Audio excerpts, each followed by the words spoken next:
आज हमारे सामने भगवद गीता के 18 अध्यायों का एक सार है।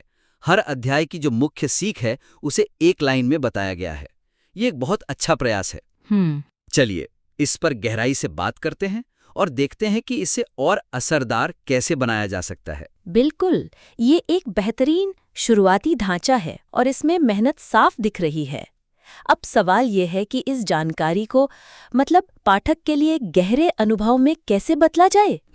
सबसे पहली बात जो मुझे लगी वो ये है कि अभी ये एक सूची की तरह है। हाँ, एक के बाद एक 18 बिंदु, इससे ज्ञान तो मिलता है, पर गीता का जो एक प्रवाह है, एक पूरी यात्रा है, वो कहीं खो जाती है। आपने बिल्कुल सही पकड़ा।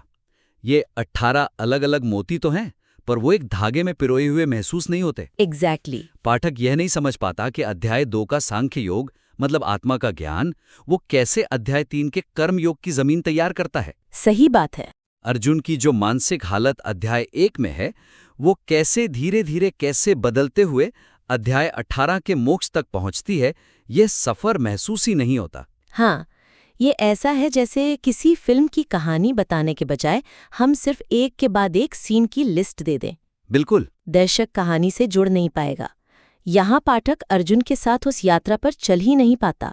हर अध्याय एक अलग स्टेशन जैसा लगता है, पर उन स्टेशनों को जोड़ने वाली रेलगाड़ी कौन सी है, ये साफ नहीं है। तो इसी जुड़ाव को बनाने के लिए मेरा पहला सुझाव है, इन 18 अध्यायों को एक सीधी सूची की तरह देखने के बजाय उन्हें 3 या 4 तार्किक पड़ावों में बांटा जाए। अच्छा। इससे ये सिर्फ एक लिस्ट नहीं रहेगी, बल्कि एक आध्यात्मिक सफर की कहानी बन जाएगी। पाठक को एक नक्शा मिलेगा, उसे पता होगा कि वो कहाँ है और आगे कहाँ जाने वाला है। ये विचार बहुत दिलचस्प है। पारंपरिक तौर पर गीता को कर्म, ज्ञान और भक्ति, इन 3 हिस्सों में भी देखा जाता है।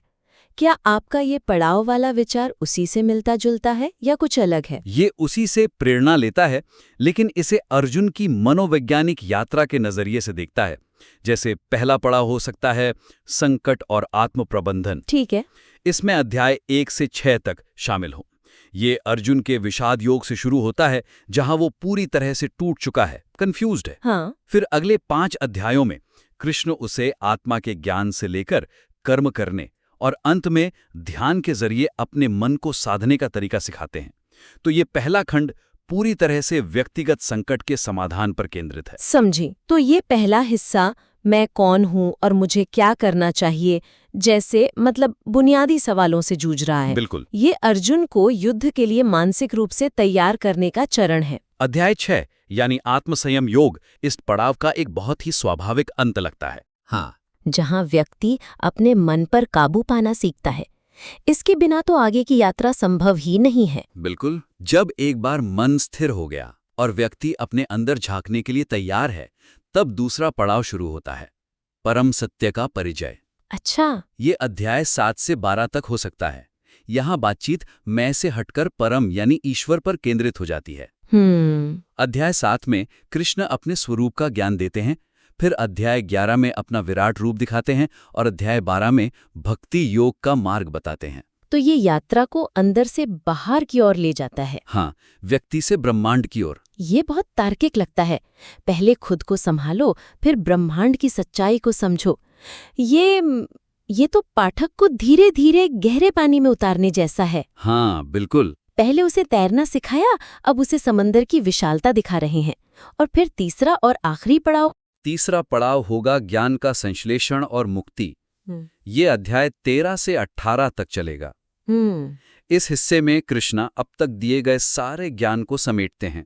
वो प्रकृति के 3 गुणों, दैवी और आसुरी स्वभाव और श्रद्धा के प्रकारों जैसी व्यावहारिक बातों पर आते हैं।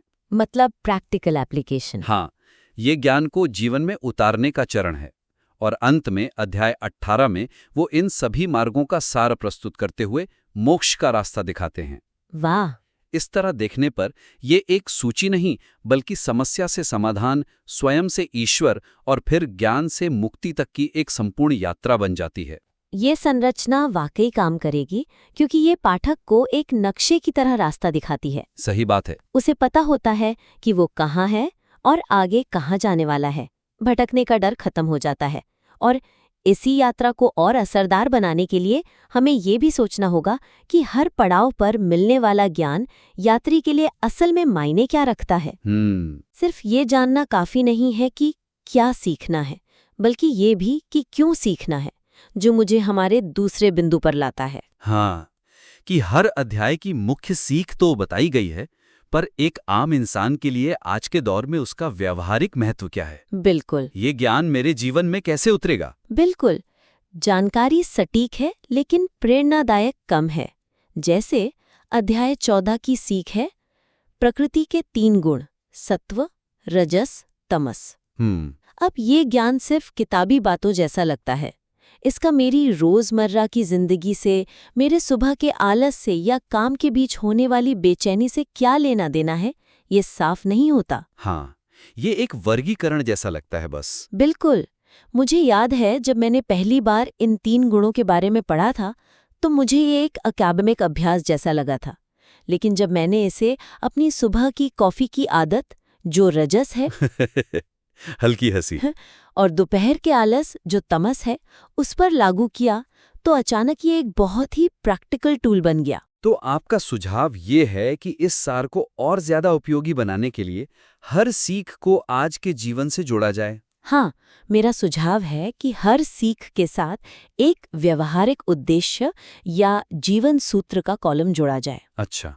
ये छोटा सा हिस्सा सिर्फ ये बताएगा कि इस ज्ञान का आज, इसी क्षण हमारे जीवन में क्या उपयोग है। ये उस प्राचीन ज्ञान को आज के संदर्भ से जोड़ेगा।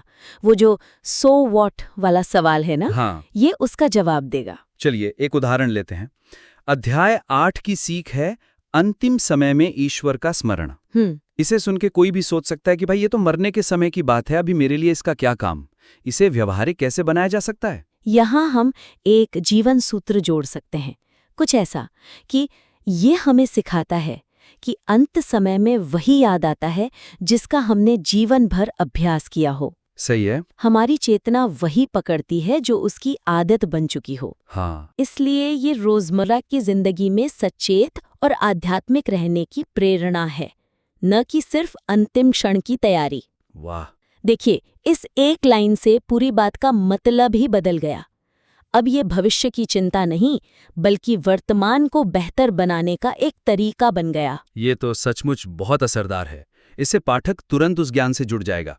एक और उदाहरण लेते हैं, अध्याय 17, श्रद्धा त्रय विभाग योग। हाँ, जिसकी सीख है श्रद्धा के 3 प्रकार। ये भी काफी सैद्धांतिक लगता है। इसके लिए हम जीवन सूत्र लिख सकते हैं। ये हमें ये जानने में मदद करता है कि हमारी आस्था या हमारा जो विश्वास है वो किस स्तर का है। क्या हम केवल डर या लालच से कुछ मानते हैं, मतलब तामसिक या राजसिक श्रद्धा?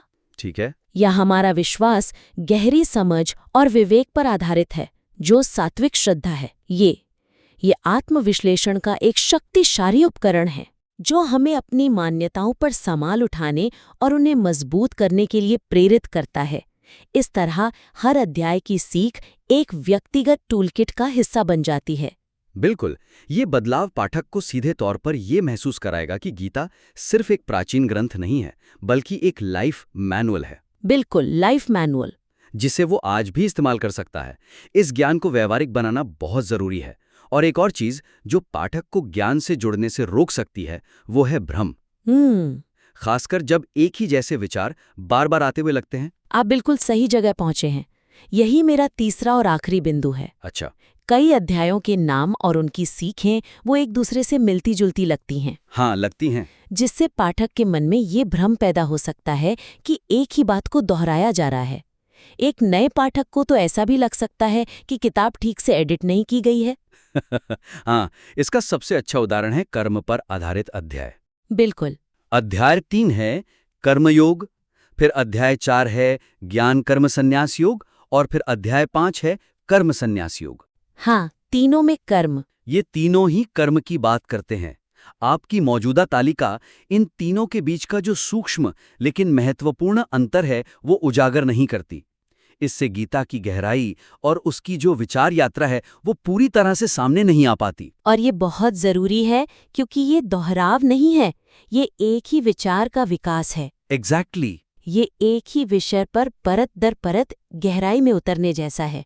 अगर हम इस विकास को नहीं दिखाएंगे तो पाठक उस गहराई तक पहुंच ही नहीं पाएगा। सही बात है। उसे लगेगा कि कृष्ण एक ही बात घुमा फिरा कर कह रहे हैं। तो इस उलझन को दूर करने के लिए मेरा सुझाव है कि जहां भी ऐसे समान लगने वाले विचार आएं, वहां एक संबंध सूत्र या बारीक अंतर बताने वाली एक संक्षिप्त टिप्पणी जोड़ें। अच्छा, एक छोटी सी व्याख्या। हाँ, जो इन अध्यायों के बीच की कड़ी को स्पष्ट करेगी और बताएगी कि कैसे एक ही विचार और गहरा होता जा रहा है। ये बहुत ही कारगर तरीका हो सकता है।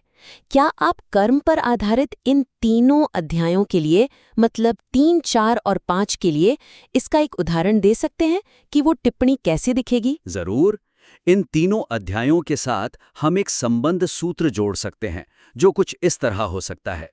ये कर्म की यात्रा के 3 चरण हैं। अध्याय 3 कर्म करने की अनिवार्यता बताता है, मतलब कर्म करना क्यों जरूरी है। ठीक है। अध्याय 4 उसी कर्म को ज्ञान के साथ करने को कहता है, यानी ये जानना कि असली कर्ता कौन है और कर्म का स्वभाव क्या है। अच्छा। और अध्याय 5 इन दोनों को जोड़कर बताता है कि जब कर्म ईश्वर को समर्पित होकर किया जाता है तो वो बंधन नहीं बनता। वाह! ये असल में क्या करें, कैसे करें और फिर किस भाव से करें कि एक खूबसूरत यात्रा है। वाह!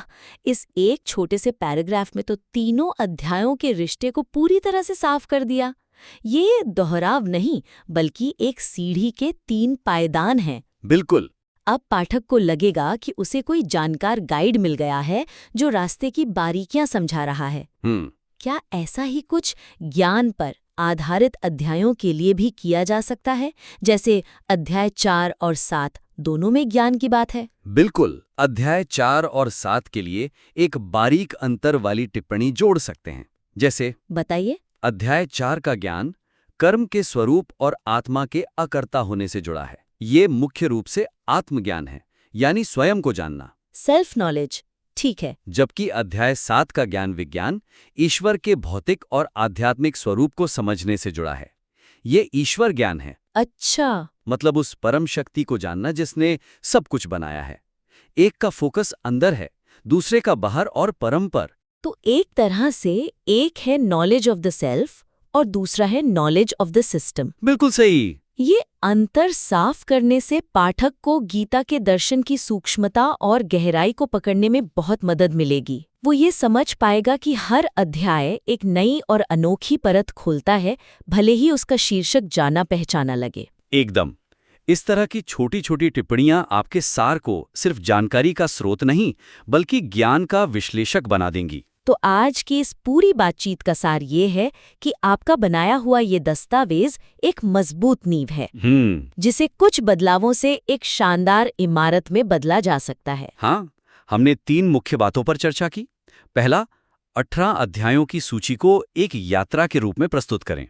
उसे 3 या 4 तार्किक पड़ावों में बांटकर। हाँ, ताकि एक कहानी और एक प्रवाह बन सके। दूसरा, हर अध्याय की सीख के साथ एक व्यावहारिक उद्देश्य या जीवन सूत्र जोड़े, ताकि पाठक ये समझ सके कि इस प्राचीन ज्ञान का मैं आज क्या करूं और उसे अपने जीवन से जोड़ सके। और तीसरा, मिलते जुलते लगने वाले योगों और सिद्धांतों, जैसे कर्म या ज्ञान। हाँ, जैसे कर्म या ज्ञान के अलग अलग अध्यायों के बीच का सूक्ष्म अंतर और संबंध स्पष्ट करें, ताकि गीता का दर्शन और भी गहराई से समझ आए और दोहराव का भ्रम न हो। ये बदलाव आपके सार को सिर्फ जानकारी के संग्रह से एक परिवर्तनकारी मार्गदर्शक में बदल सकते हैं। ये पाठक को न सिर्फ ज्ञान देगा, बल्कि उसे उस ज्ञान को जीवन में उतारने के लिए प्रेरित भी करेगा। जब आप इन सुझावों पर काम कर लें, तो अपने संशोधित दस्तावेज को हमें फिर से भेजें। हमें ये देखने में बहुत खुशी होगी कि ये और कितना निखर कर सामने आया है।